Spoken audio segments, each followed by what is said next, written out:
Hey folks, Glenn May here with BassResource.com, and I got a question the other day about boat traffic.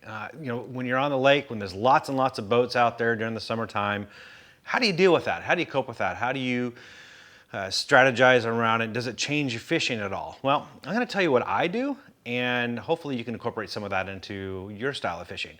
First of all, if I know that I'm going to be on a lake that's got a lot of boat traffic, the first thing I do is break out a map of the lake, even before I get on the water.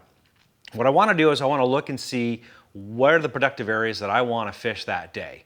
And then I narrow it down by, okay, what are the areas that are going to be exposed the most by all that boat wakes, all the boat traffic, and what might be disturbed during the peak of the day. Those are the areas I want to fish first. Typically that's the main lake, points, the bays that are completely exposed.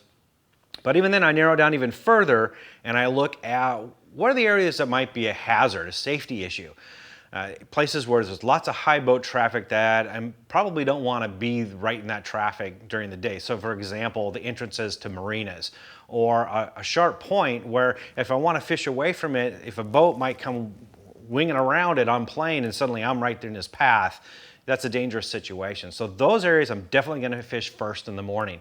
Then as the day progresses and the boat traffic increases, I'm going to go to areas that are a little more protected, such as inside the boat marinas if they allow fishing in there, or in the backs of coves and creeks and bays, or even little channels. Especially those areas that are marked off with no wake zones. Those are perfect areas to fish when the lake is out and the main lake is rocking and rolling. As a matter of fact, here's a little tip.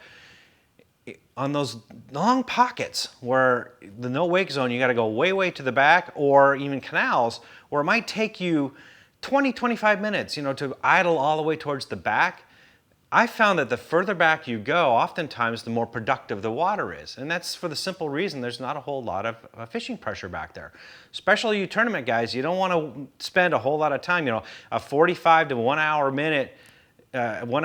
round trip back in those coves, just idling, not fishing.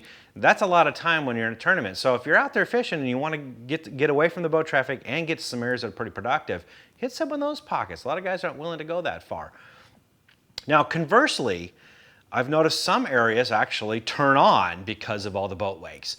Those tend to be areas that have milfoil on them. And that's the simple reason the wakes get going, they churn up, and then that starts breaking away all the algae and some of the little bugs that are in the algae, and the bait fish come in there and start feeding on it, and of course the bass come in and follow them. So those areas, some of the areas that I found to be really productive in the morning, I might hit those later in the day where the wakes are hitting them really hard and stirring it up.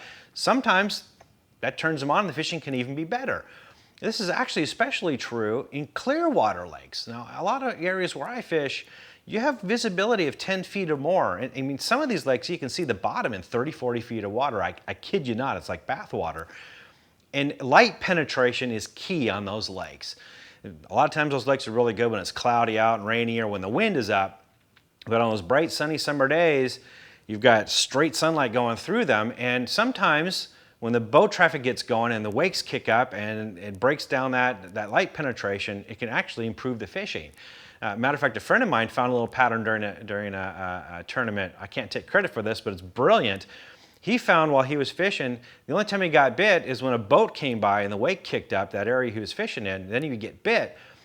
After a while, he figured that out, and actually he would motor out, kick on his big motor, do a couple of 360s out there, and motor back really quick and throw right back into the wakes that he just created, and he would get bit. So, cool little tip, especially in those clear water lakes. So don't be afraid to fish those areas that have a lot of wakes, but personally, I don't like to fish them all day long because I'm going to wore out at the end of the day. My legs are hurting, my back is hurting. So try those tips out. I hope they help. For more tips and tricks and for answers for all your bass fishing questions, visit BassResource.com. Hey, if you like this video, give us a thumbs up and leave a comment below. And if you want to watch more videos like this, click one of the images on your screen right now. Thanks for watching, and don't forget to subscribe.